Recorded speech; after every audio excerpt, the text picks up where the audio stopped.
What does God think, or what does God say about people who don't know? Are they treated differently, right? If people don't know something, if they don't know the gospel, if they don't know the law, are they treated differently? All right, I'm going to take a look at a couple of verses. So we're going to take a look at 3 verses in the book of Romans, and they're all going to say the exact same thing. In Romans chapter 2, verse 12, what does it say?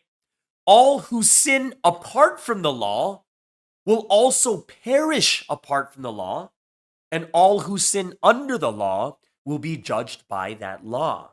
Which means the most important part is people are treated differently depending on whether they know the law or they don't know the law, right? It's like, oh, that's interesting. So if you take that in terms of the gospel, God's like, yeah, people who don't know the gospel and people who know the gospel are treated differently.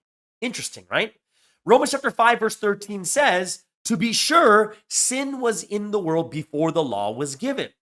But sin is not charged against anyone's account when there is no law. Sin is not charged when there is no law. Interesting. Last verse, Romans chapter 7, verse 8. But sin, seizing the opportunity afforded by the commandment, produced in me every kind of coveting. For apart from law, sin was dead. Apart from law, sin was dead. So apart from receiving the law, the words of God, that sin is dead. What does that mean? It means that those who hear the gospel are different from those who don't hear the gospel. Those who hear the gospel and sin are different than those who don't hear the gospel and sin. If you go even further, right? Well, let me give you a good example for this to explain these 3 verses. Imagine you're a parent. You're a parent and you have a child. Child is like 2-3 years old. And let's just say that as a tradition, every time you went to the grocery store, you always brought back like a small chocolate for your child just to make them happy, right? So every week you come back from the grocery store, you give them a chocolate, they're like, oh, they're so happy, okay? So one day you decide, you know what?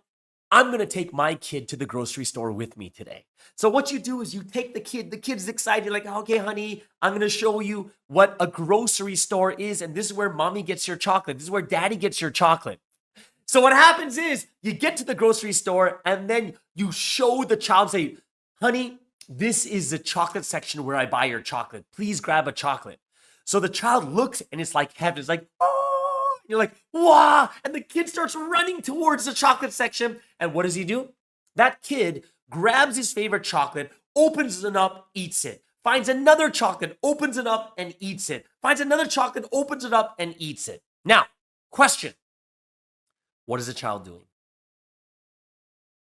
He's stealing. He's actually stealing.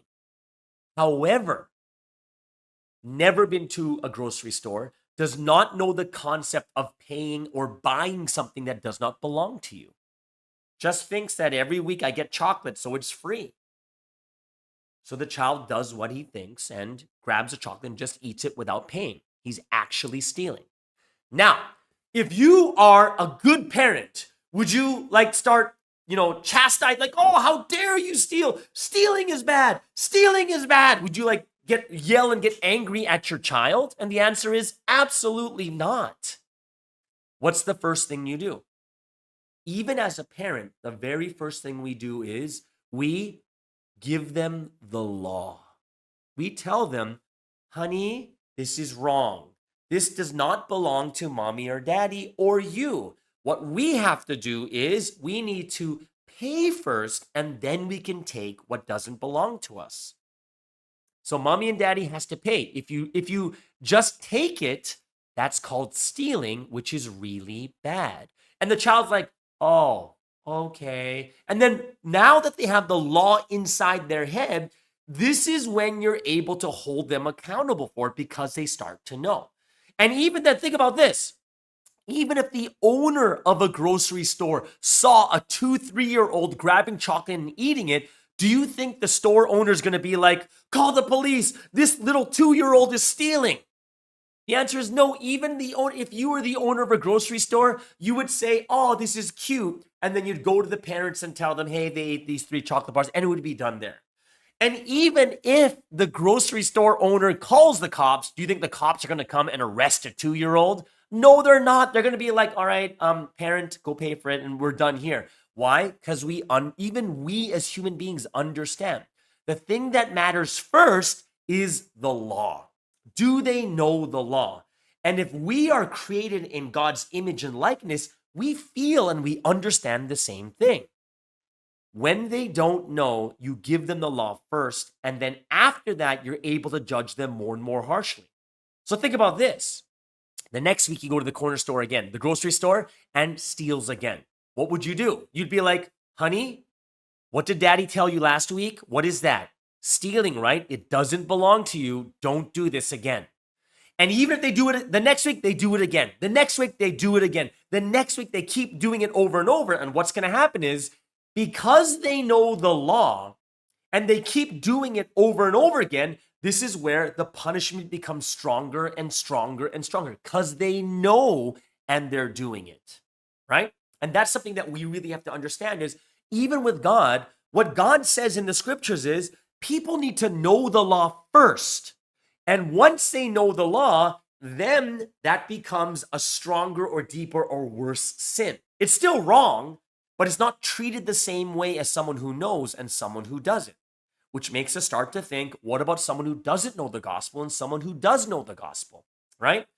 The second thing is this. If I look at, I really like this verse. It's in Luke chapter 12. And in Luke chapter 12, it talks about sinning while knowing and sinning while not knowing. Is there a difference, and would God treat people differently? And the answer is absolutely.